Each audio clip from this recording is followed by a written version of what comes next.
Jesucristo, masunurin kang kordero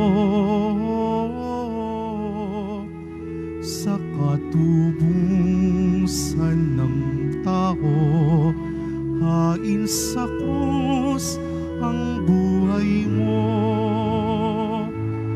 Nagpupuri kami sa'yo, Panginoong Jesucristo.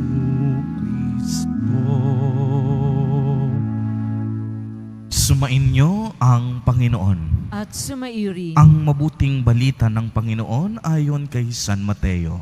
Papuri sa iyo, Panginoon. Si Judas Iscariote, isa sa 12, ay nakipagkita sa mga punong saserdote. Ano po ang ibibigay ninyo sa akin kung tulungan ko kayong madakip si Jesus? Tanong niya. Noon din ay binilangan nila siya ng 30 salaping pilak. Mula noon, humanap na si Judas ng pagkakataon upang maipagkanulo si Jesus. Dumating ang unang araw ng kapistahan ng tinapay na walang lebadura. Lumapit kay Jesus ang mga alagad at nagtanong, "Saan po ninyo ibig na ipaghanda namin kayo sa hapunang Pampaskwa?" Sumagot siya, "Pumunta kayo sa lunsod at hanapin ninyo ang taong ito. Sabihin sa kaniyang, ganito ang ipinapasabi ng guro. Malapit na ang aking oras. Ako at ang mga alagad ko'y sa bahay mo kakain ng hapunang Pampaskwa." Sinunod ng mga alagad ang utos ni Jesus at inihanda nila ang hapunang Pampaskwa. Nang gabing yaon, dumulog sa hapag si Jesus kasama ang 12 alagad.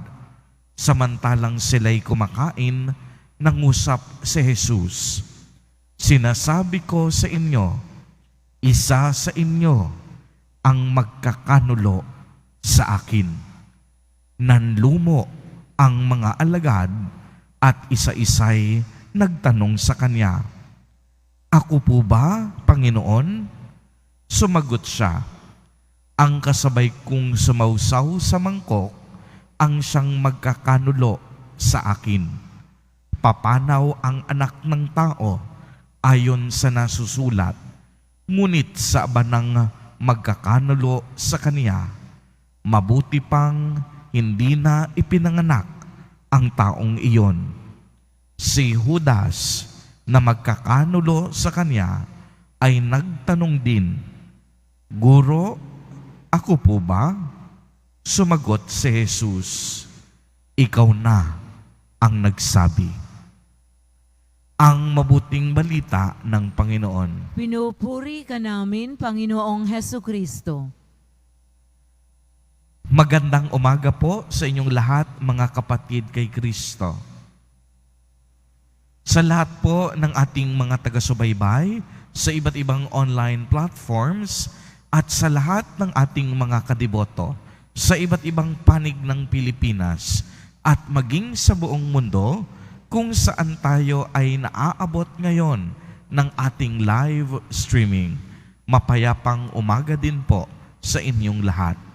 Purihin at dakilain natin ang ating Panginoon, ang mahal na poong Jesus Nazareno.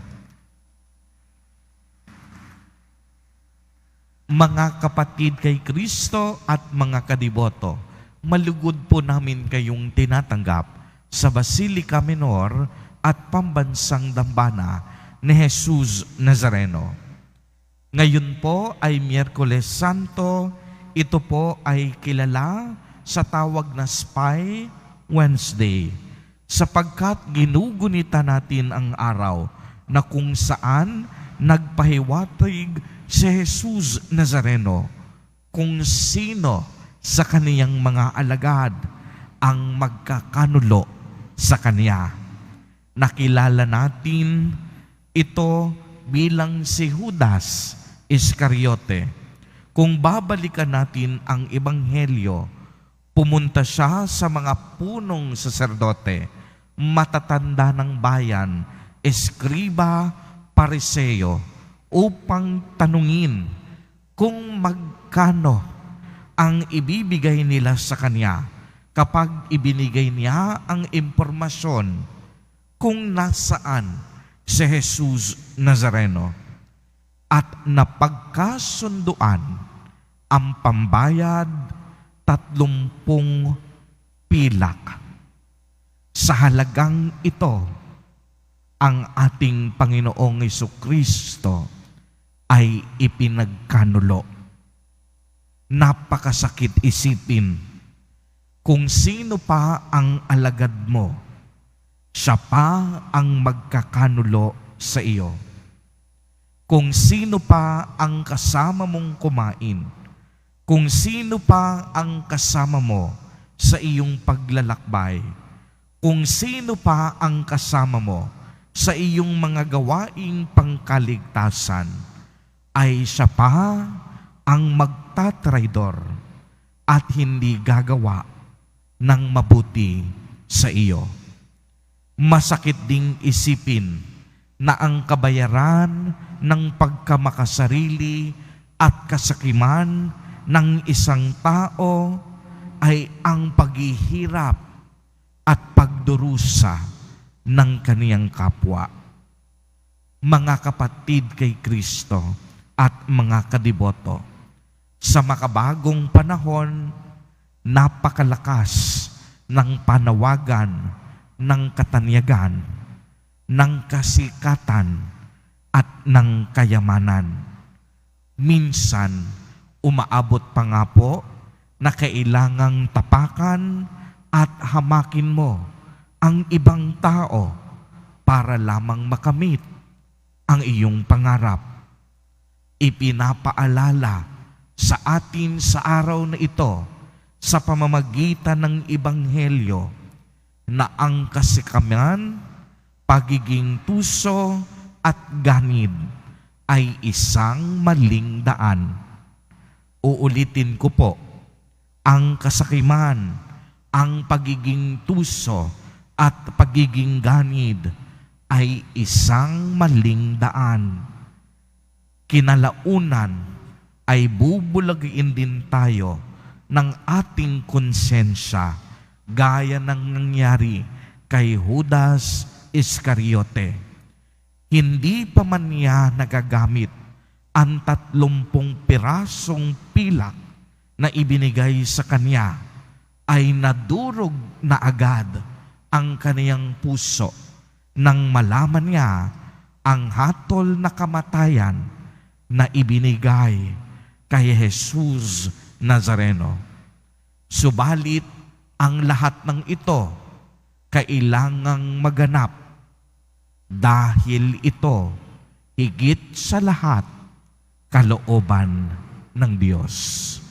Sa kabilang banda, sa kabila ng taong ganid sa salapi at kayamanan, pagmasdan po ninyo itong mabuti, nanatiling tapat at mabuti ang kalooban ng ating Nuestro Padre Jesus Nazareno. Hindi siya nagtanim ng galit kanino man. Hindi niya binalikan si Judas Iscariote. Nanatiling walang kupas, nanatiling walang maliw, at nanatiling walang kapantay ang kaniyang pagmamahal at kapatawaran. Ganito nga po ang pag-ibig ng Diyos sa ating lahat. Pag-ibig na laging handang mag-alay ng buhay para sa kaniyang minamahal. Pag-ibig na laging nagsasakripisyo. Pag-ibig na handang magpatawad. Pag-ibig na nananatiling mabuti. pag-ibig na hindi nababahiran ng kasamaan, pag-ibig na sa bandang huli maghahatid sa ating lahat tungo sa kalangitan. Amen. Purihin at dakilain natin ang ating Panginoon, ang mahal na poong Jesus Nazareno.